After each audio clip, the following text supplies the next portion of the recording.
Hey, I just wanted to make sure that I gave you solutions to the first appraisal that we took. I know we went over it in class, and it seems that everybody did really well on it, but I just want to confirm that we feel completely comfortable, that if you want to look over it later, that if you need a retake, that you have all the resources available that you need.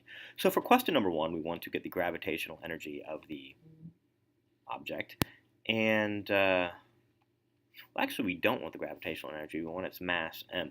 And this is really a test on whether you know your units or not. So, for example, here we have the gravitational energy.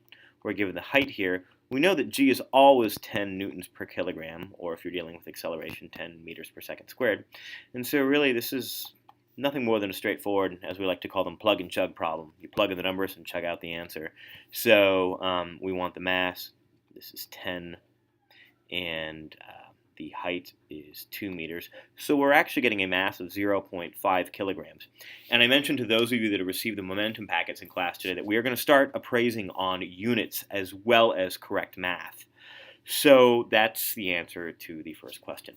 Now, in the second case, we have an object dropped from a height of 10 meters. So let's be really clear on what we mean by this. We're at this 10 meters of height here, so we definitely have height. And when we say drop, what we mean is that it's the instant right before it starts moving, so v is in fact 0.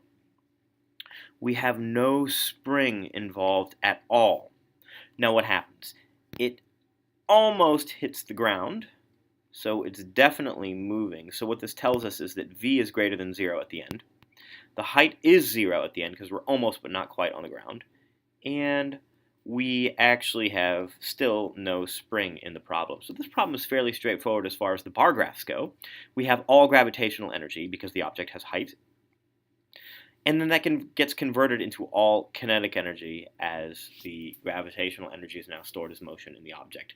So we have mgh equals 1/2 mv squared because we are using the graph equation Eg equals Ek. I kind of did the second step before the first step. And these, of course, are the formulas from our formula sheet that I give you. I'm going to try something a little unusual here. I'm going to actually cancel m on both sides since we multiplied. So we actually have gh equals v squared over 2. And now I'm going to multiply both sides by 2. So I have v squared equals 2 times g times h.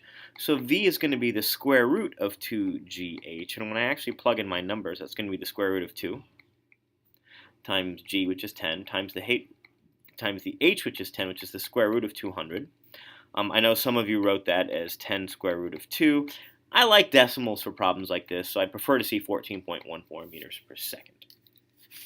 Now, in the last problem, we have a very similar situation where we have all gravity energy to start with. But now what happens is we're told that there is a little bit of dissipated energy. I don't know how much, so I'm simply going to distribute the energy as being kinetic and dissipated in this case. So when we set up our bar graph, we're going to have Eg equals Ek plus E dissipated. So now let's plug in our formulas. Mgh equals 1/2 mv squared plus E dissipated. And we continue to plug in numbers, so we're going to have a 2 kilogram object. Gravity is 10, height is 10, and what ends up happening is that we have 1/2 times the mass, which is 2, times v squared, which is 10 squared, don't forget to square it, plus the dissipated energy that we're searching for. And when we actually simplify this, we're actually going to be left with a dissipated energy of 50 joules. So that's the solution to the first appraisal. I hope that's helpful.